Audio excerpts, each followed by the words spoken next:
Imagine a leader so powerful, so revered, he could unite an entire people against an invading force. A man whose visions guided his warriors to victory, yet whose life ended in the most heartbreaking way. This is the story of Sitting Bull, a name etched into the very fabric of American history. Born into the Hunkpapa Lakota tribe, Sitting Bull came from a lineage of esteemed warriors. His father returns again, and his uncles were all highly respected figures. From a young age, he displayed remarkable courage and skill. At just 10 years old, he killed his first buffalo, a significant feat for a boy. By 14, he had counted coup, earning prestige in battle against an enemy. These early achievements marked him as a future leader. Sitting Bull quickly rose through the ranks, joining prestigious groups like the Kit Fox Warriors and the Silent Eaters. He even co-founded the Strongheart Society, where he was honored as one of its 2 sash wearers. His societal standing grew immensely. Beyond his warrior prowess, Sitting Bull possessed profound spiritual gifts. He excelled at inducing trances and interpreting dreams, skills deeply valued in Native American culture. His ability to predict the future earned him immense reverence among his people. From the very beginning, Sitting Bull fiercely opposed the encroachment of white settlers. He was a staunch advocate for preserving indigenous cultures and customs. His first direct encounter with the U.S. Army occurred in 1863. This confrontation was a retaliation against the Santee Dakota tribe, though the Lakota were not involved in the initial conflict. For the next 5 years, Sitting Bull and his warriors engaged in repeated skirmishes with law enforcement. His leadership shone brightly during these challenging times. His bravery and strategic mind earned him the rank of chief of the Oglala Lakota tribe in 1866. The following year, he became the overall chief of the entire Oceti-Sakowin people, with the legendary Crazy Horse serving as his deputy. Together, they formed a formidable leadership.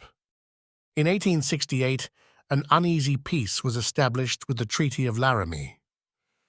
This agreement granted the Oceti-Sakowin a reservation in what is now modern-day South Dakota.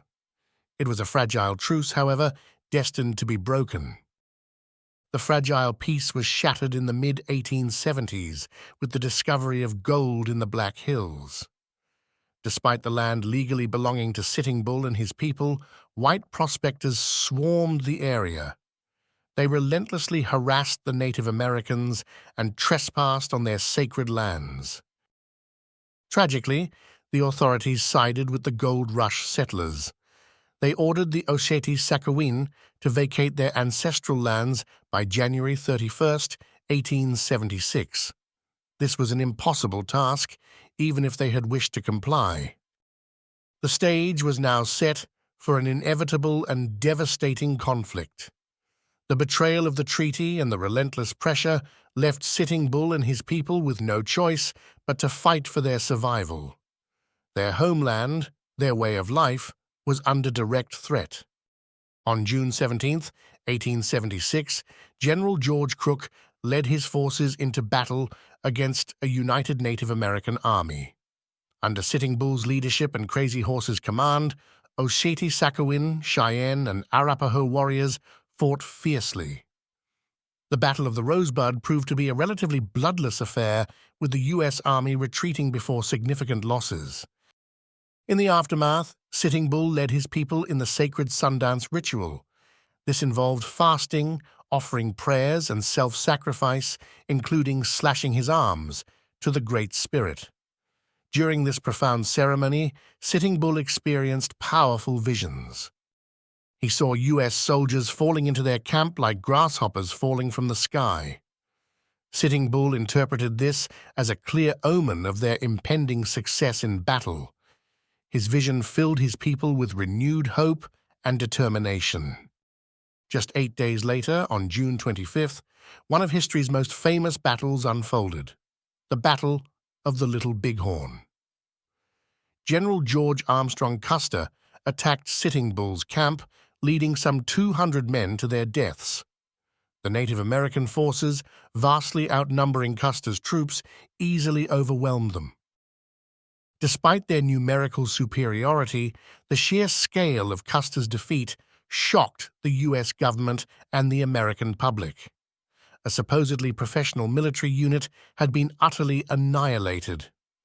It was a stunning victory for Sitting Bull and his people. While Little Bighorn was a monumental victory, it brought the full, overwhelming force of the U.S. Army down upon Sitting Bull and his people. The following year, he led them to safety in Canada, seeking refuge from the relentless pursuit.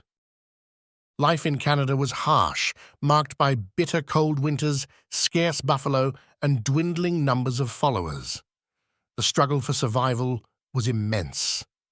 By July 1881, the hardships became unbearable, and Sitting Bull made the difficult decision to surrender to U.S. forces.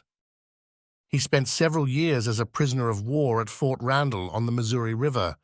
His time in captivity was a stark contrast to his life as a free chief. Yet, an unexpected turn awaited him. Sitting Bull eventually joined Buffalo Bill Cody's Wild West show. He became a massive hit, earning $50 per week, plus additional income from autographs and photos. During this period, he even met U.S. President Grover Cleveland. His celebrity was short-lived, however. After just 4 months, he was prevented from returning for a second season. The show's producers feared his influence, or perhaps the public's fascination with a former enemy. By autumn 1890, deep disgruntlement among Native American peoples fueled the rise of the ghost dance movement. This spiritual revival promised the banishment of white settlers and the restoration of indigenous customs. The U.S. government, particularly Major James McLaughlin, viewed Sitting Bull as a potential leader of this movement. An order was issued for his arrest. On December 15, 1890, more than 40 Lakota Indian police officers arrived to apprehend Sitting Bull. Initially, he went peacefully, seemingly resigned to his fate. However, a commotion erupted among his supporters who gathered to protest his arrest. In the ensuing confusion, shots were fired. One bullet struck Sitting Bull point-blank in the chest, another in his head. One of the most significant figures in American history was dead, tragically, at the hands of his own people. His death marked a devastating end to a life dedicated to resistance and the preservation of his culture. It remains a poignant and heartbreaking moment in history. Sitting Bull's legacy endures as a symbol of unwavering resistance, spiritual power, and tragic sacrifice. His story reminds us of the profound struggles faced by Native American peoples. It highlights the complex and often painful chapters of American history. What part of Sitting Bull's story resonates most with you? Share your thoughts in the comments below. Like this video if you learned something new, and subscribe for more incredible historical journeys. Let's keep these important stories alive.